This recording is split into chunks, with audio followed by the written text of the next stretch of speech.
আমার টাকাটা কয় দি বল। তুই ছোট লোক নাকি? কতবার বলবো যে আমার ছেলে হাতটা ঠিক হয়ে যায় তারপর দেবো? শুয়োরের বাচ্চা তো ছেলে নামের একটাও বাজে কথা বলবি না, মেরে জেল চলে যাবো। সালা মামনি তোর বিশ্বাস হচ্ছে না তো? চ আমার ছেলেকে দেখে আসবি। তো ছেলেকে আমি এখনই দেখে এলাম, ভালোই খেলে বেড়াচ্ছে। আমাকে পুরো কথাটা বলতে দে। থাক, আমি কি শুনতে চাই না। আমার টাকাটা কবে দিবি সেটা বল। ঠিক আছে, 2 দিন পর পেয়ে যাবি। তোকে টাকা দিয়ে ফেসে গেছি, বারবার শুধু দুদিন করছিস, আমার জন্য চাইতে না হয়। হ্যাঁ পেয়ে যাবি।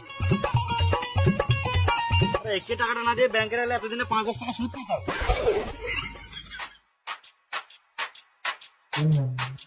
কখন 2 দিন তো হয়ে গেল, আমার টাকাটা দে।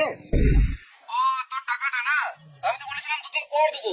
আজকে তো 2 দিন হলো, মানে তুই কালকে নিলি। মাথায় দিলে তো এখানে শর্টফুটে মরে যাবি। তোর মাথা গরম হয়ে গেছে বুঝলি? এলে ঠান্ডা খা। খাপাচ্ছ না, আমি কি ঠান্ডা খেতে এসেছি নাকি? আমার টাকাটা কবে দিবি সেটা বল। আমি যদি আমার টাকা কালকে না পাই, মেরে জেল চলে যাবো। হ্যাঁ তুই কালকে শিওর পেয়ে যাবি। আর বলছিলাম আমার কাছে তো টাকা নাই, তো এই টাকাটা দিয়ে দে।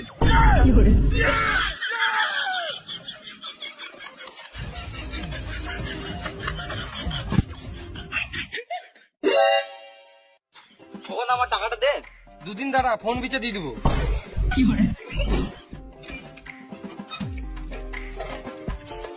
আমার টাকাটা দে। শ্বশুর বাড়িতে ঘুরে আসি তারপর দিয়ে দেবো। চশমাটা কালকে নিলাম বুঝলি, আমিও ভাবছি কালকে একটা নেবো। অনেক দাম নিল মা। আমার টাকাটা দে। তোর টাকাটা কালকে শিওর দিয়ে দেবো। আমার টাকা কালকে দিয়ে দেবো। কখন আমার টাকাটা।